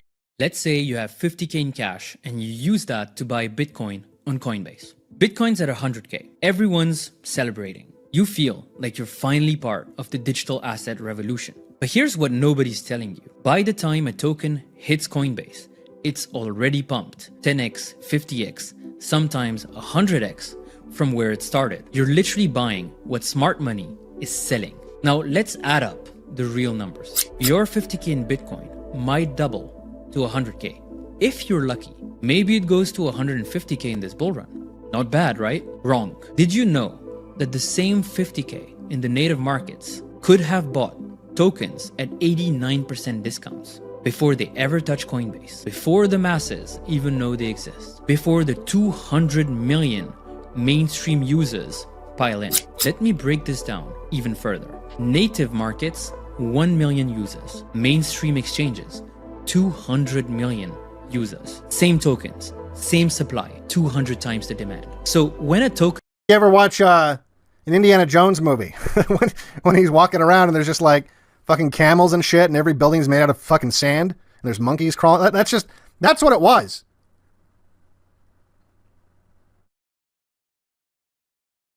That's what it was.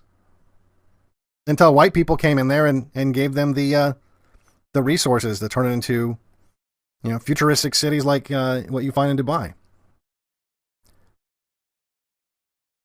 He then talks about black man's land, which is kind of funny.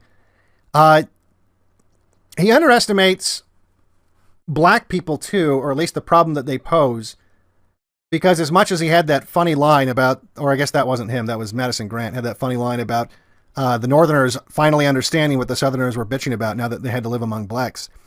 That was still, you got to remember, that's back when they were still relatively well behaved. That's when they were still afraid of white people.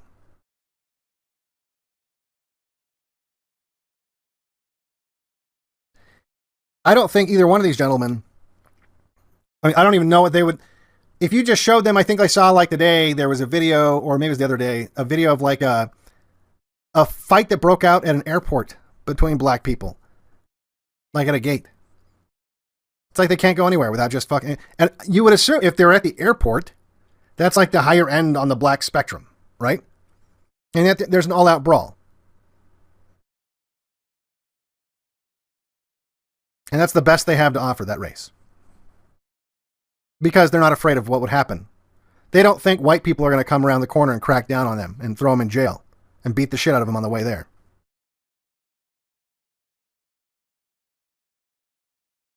Because that's what kept them in line before. So when he talks about black people, and I think he traveled to Africa at one point, and when you're talking about the Africans in Africa, especially when they're safely away from black people and they're fascinated by white people and they have that childlike quality to them, they don't seem as threatening. But he did have this to say about blacks, which I found kind of amusing.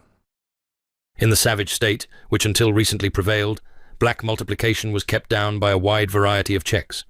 Both natural and social causes combined to maintain an extremely high death rate. The Negro's political ineptitude, never rising above the tribal concept, kept black Africa a mosaic of peoples, warring savagely among themselves and widely addicted to cannibalism. Then, too, the native religions were usually sanguinary, demanding a prodigality of human sacrifices. The killings ordained by Negro wizards and witch doctors sometimes attained unbelievable proportions. The combined result of all this was a wastage of life, which in other races would have spelled a declining population. Since the establishment of white political control, however, these checks on black fecundity are no longer operative. The white rulers fight filth and disease, stop tribal wars, and stamp out superstitious abominations. In consequence, population increases by leaps and bounds, the latent possibilities being shown in the native reservations in South Africa, where tribes have increased as much as tenfold in 50 or 60 years. It is therefore practically certain that the African Negroes will multiply prodigiously in the next few decades. Now, what will be the attitude of these augmenting black masses toward white political dominion? To that momentous query, no certain answer can be made. One thing, however, seems clear. The black world's reaction to white ascendancy will be markedly different from those of the brown and yellow worlds, because of the profound dissimilarities between Negroes and men of other stocks. To begin with, the black peoples have no historic pasts. Never having evolved civilizations of their own, they are practically devoid of that accumulated mass of beliefs, thoughts, and experiences which render Asiatics so impenetrable and so hostile to white influences. Although the white race displays sustained constructive power to an unrivaled degree, particularly in its Nordic branches, the brown and yellow peoples have contributed greatly to the civilization of the world and have profoundly influenced human progress. The Negro, on the contrary, has contributed virtually nothing. Left to himself, he remained a savage, and in the past, his only quickening has been where brown men have imposed their ideas and altered his blood. The originating powers of the European and the Asiatic are not in him. Damn, harsh but true.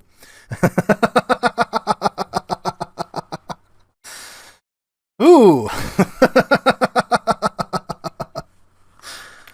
So he goes more into detail about what he means by that.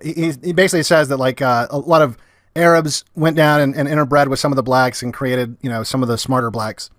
But that if you get sub-Saharan African, that they're basically animals. The sad part, of course, is he's talking about South Africa and the tribe's proximity to the white people allowed them to reproduce at insane levels and increase their population. I think he said tenfold. And then he said, "Oh, we don't know where this is going to lead." Well, we do. Now we do. Kill the Boer. That's where that led. That's how that favor was repaid. So that's the problem. That's the problem. A lot of these issues were totally avoidable. These are problems of our own making.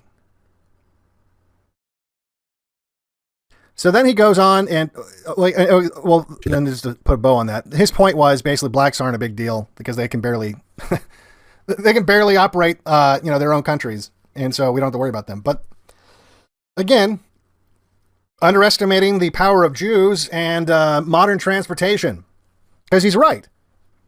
If left to their own devices, they wouldn't be a big deal. They would easily be put down, and always have been in every situation. That's why they used to be afraid of white people. Anyway, so he then talks about World War I. This is very fresh in their minds. They bring it up constantly. Madison Grant and Stoddard, they both talk about it over and over and over again. You can tell it left a mark. It left a mark, and one of the marks that it left on white people widely is the genetic mark. And he talks about how it didn't just kill off millions of Europeans, but rather some of the best Europeans. And you can say that about America as well, and not just World War I, but America has almost been at war nonstop since the Second World War. And we are sending alpha male genes to go die in the wars against brown people or yellow people. In the case of Korea, Vietnam,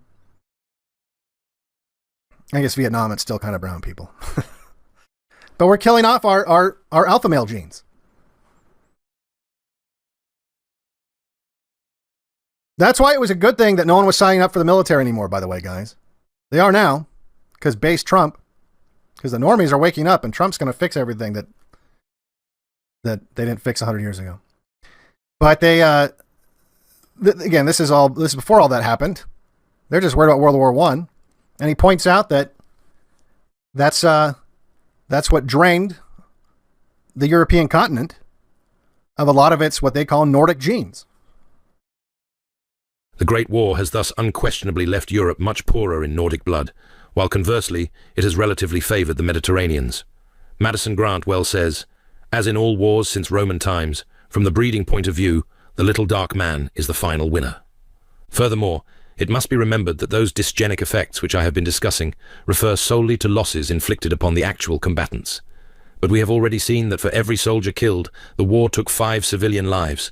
In fact, the war's profoundly devitalizing effects upon the general population can hardly be overestimated. Those effects include not merely such obvious matters as privation and disease, but also obscurer yet highly destructive factors like nervous shock and prolonged overstrain. To take merely one instance, consider Havelock Ellis's remarks concerning the ever-widening circles of anguish and misery and destitution which every fatal bullet imposes on humanity. He concludes, "It is probable that for every 10 million soldiers who fall on the field, 50 million other persons at home are plunged into grief or poverty or some form of life-diminishing trouble." Because that's the other aspect of it. What's behind this state's low cholesterol and glucose levels? Keep your heart as strong as America. Our medical system has it all wrong when it comes to lowering cholesterol, and unfortunately, it's placing you and millions of other folks at unnecessary risk. Enter lipoprotein A, the real threat to your heart and survival. Lipoprotein A is what makes LDL cholesterol sticky, and this stickiness is what causes deadly plaques to form in our heart's blood vessels. Now think back to your last set of cholesterol labs. Do you remember your lipoprotein A level? The answer is probably no, because most doctors never test for it, and that's because there's no effective treatment for it. Fortunately, you don't need the help of Big Pharma. Not only do you lose the genetics of the people who die on the battlefield, you greatly reduce the reproductive capacity of the people back home. Not just because you're removing some of the reproducers, some of the ones that especially should be the ones reproducing, but you lower their families back home. Even if they find other men to reproduce with, they don't have the earning capacity that they had before. Or even the mental capacity. Because of the anguish of losing a son, a husband, a brother.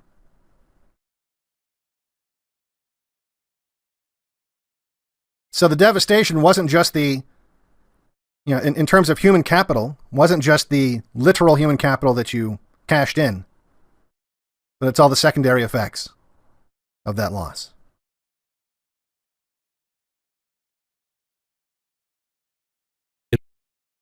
Instinctive comity of the white peoples is, as I have already said, perhaps the greatest constant of history. It is the psychological basis of white civilization. Cohesive instinct is as vital to race as gravitation is to matter. Without them, atomic disintegration would alike result. In speaking of race instinct, I am not referring merely to the ethnic theories that have been elaborated at various times.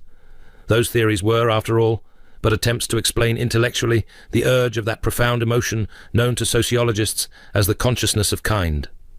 White race consciousness has been, of course, perturbed by numberless internal frictions, which have at times produced partial inhibitions of unitary feeling. Nevertheless, when really faced by non-white opposition, white men have in the past instinctively tended to close their ranks against the common foe. One of the Great War's most deplorable results has been an unprecedented weakening of white solidarity, which, if not repaired, may produce the most disastrous consequences. And that's one of the big takeaways of tonight. As much as we are reviewing the views of men who had a much more precise definition for whites, and we can make jokes about potato and eggs and spaghetti and eggs and all this other stuff. Ultimately, white solidarity or we die. And they understood that even back then. And that's what he's saying. He's saying, look, the bad news is white solidarity as a result of this war and of wars after that and tensions that have existed since. White solidarity seems like it's almost a thing of the past, but it is in us. And ultimately, when whites face a threat, a collective threat,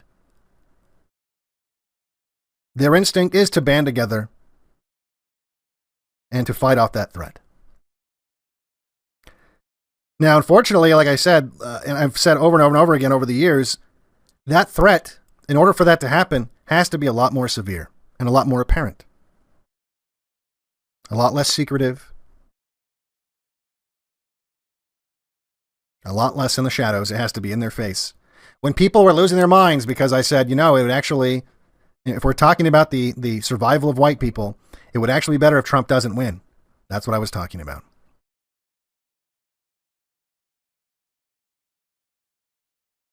Because that's really what it would take for white people to dig that deep, wake up that sleeping part of them that has racial consciousness.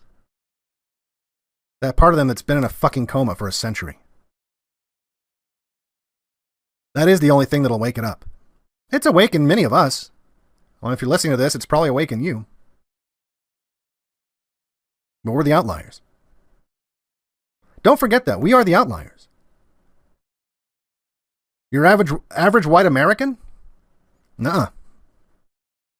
They're not there. Your average white European isn't there.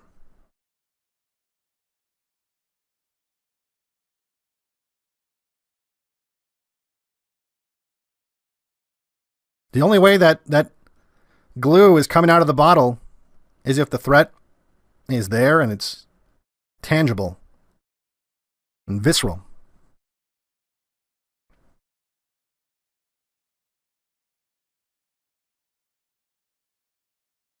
Look, if you don't care, if you like multiculturalism, then you don't care about the existence of whites as a group, and certainly, white hegemony, then it's not a problem, I guess.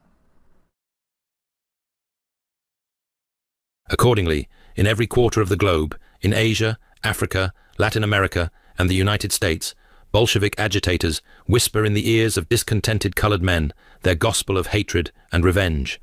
Every nationalist aspiration, every political grievance, every social discrimination is fuel for Bolshevism's hellish incitement to racial as well as to class war.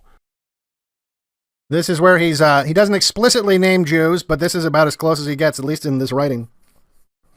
Talks about the Bolshevik Revolution and how Bolshevism, above all else, has to be, at all costs, has to be eradicated because that's what poses the biggest threat to white people.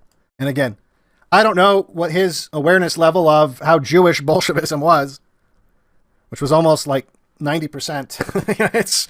It was a Jewish movement, but that is what he cites as the greatest threat to white people and what needs to be destroyed over. And this is a man who just finished saying that he didn't want any more wars for white people, but he wants war for this if it comes to it. Accordingly, in every quarter of the globe, in Asia, Africa, Latin America, and the United States, Bolshevik agitators whisper in the ears of discontented colored men their gospel of hatred and revenge. Every nationalist aspiration, every political grievance, every social discrimination is fuel for Bolshevism's hellish incitement to racial as well as to class war. And this Bolshevik propaganda has not been in vain. Its results already show in the most diverse quarters, and they are ominous for the future. China, Japan, Afghanistan, India, Java, Persia, Turkey, Egypt, Brazil, Chile, Peru, Mexico, and the black belts of our own United States. Here is a partial list of the lands where the Bolshevik leaven in color is clearly at work. Bolshevism thus reveals itself as the arch-enemy of civilization and the race. Bolshevism is the renegade, the traitor within the gates, who would betray the citadel, degrade the very fiber of our being, and ultimately hurl a rebarbarized, racially impoverished world into the most debased and hopeless of mongrelizations. Therefore, Bolshevism must be crushed out with iron heels, no matter what the cost. If this means more war, let it mean more war. We know only too well war's dreadful toll, particularly on racial values. But what war losses could compare with the losses inflicted by the living death of Bolshevism? There are some things worse than war, and Bolshevism stands foremost among those dread alternatives. So ends our survey of the white world as it emerges from the Great War. The prospect is not a brilliant one. Weakened and impoverished by Armageddon, handicapped by an unconstructive peace, and facing internal Bolshevist disaffection, which must at all costs be mastered, the white world is ill-prepared to confront the rising tide of color. And ill-prepared it was. And still is. Here we are 100 years plus. 105 years later. And we're less prepared. There is less white solidarity. There is increasingly almost no white hegemony. If anything, there's Jewish hegemony in the world.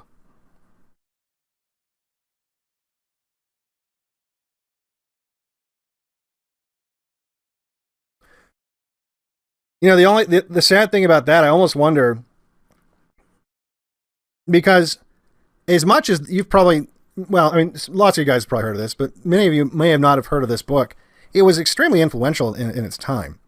And these ideas, even though they might have been talked about quietly among the WASP elite, did linger for a while. And honestly, and I don't know that this is a good thing. In fact, it's probably not.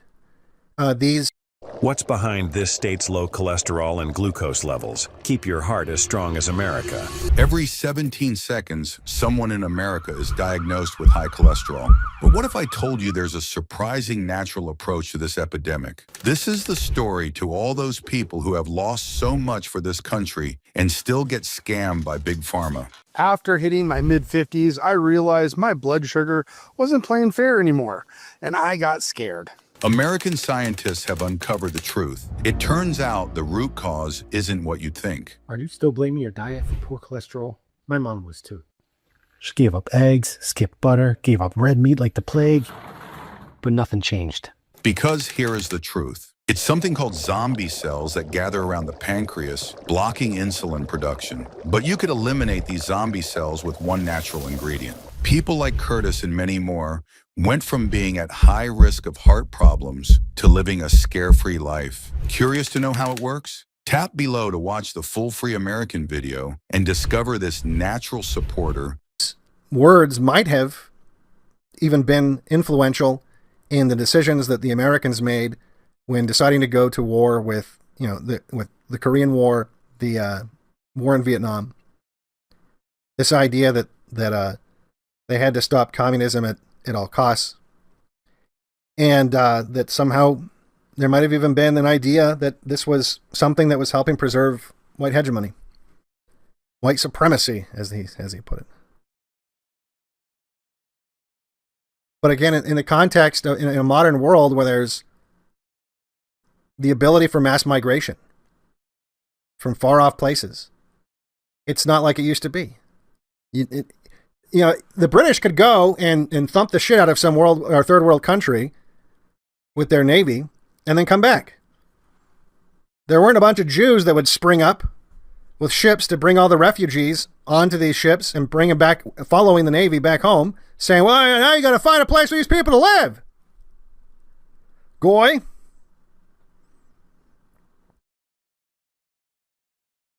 Because that's what happens now when we go and fight wars against brown people. It just invites more brown people into our countries. It's like Afghanistan. After we left, this doesn't even get talked about anymore. I haven't followed up on it, but I know for a fact this was the case. You might remember a couple of years ago when we left Afghanistan, there was all that footage of, you know, people clinging to the airplanes and all this other shit as they took off and fled the country. And the Taliban came in and all that stuff. What a lot of Americans don't know is we brought back a lot of Afghans. And again, I don't know what the status is now, but I know for a fact that there were about 250,000 of them living in installations across the country near and some on military bases. Because anyone that was a collaborator of the Americans and their entire family and anyone else they could fit in the fucking transport, they brought with them. And it was a big deal in the news for like a little bit, and then everyone forgot that it happened. And that's typical. You know, there was the similar situation in Vietnam. You know, the boat people. You could even say the Koreans.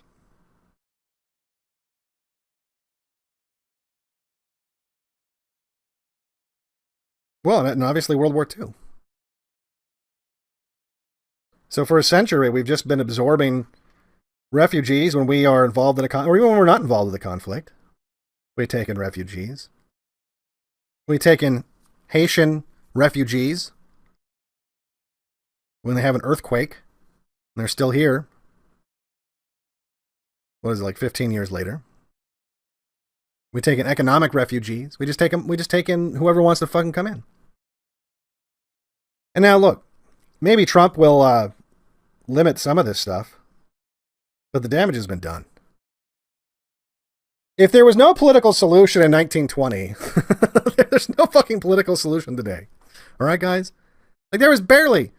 It took them, like 4 administrations for them to finally get a literacy test for like a few years, and then they got rid of it. They were able to shut down immigration, I think, for like a decade or so. And then 1965 just completely opened the fucking floodgates.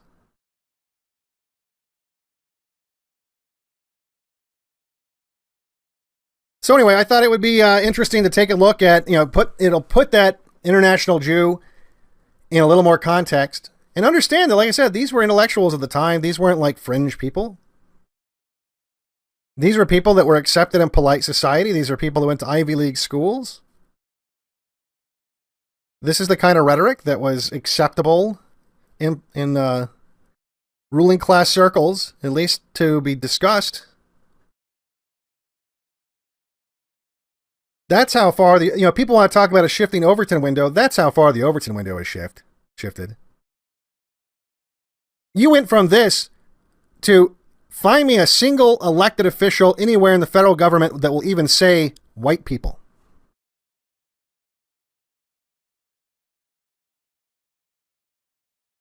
I mean, they can't even say it now.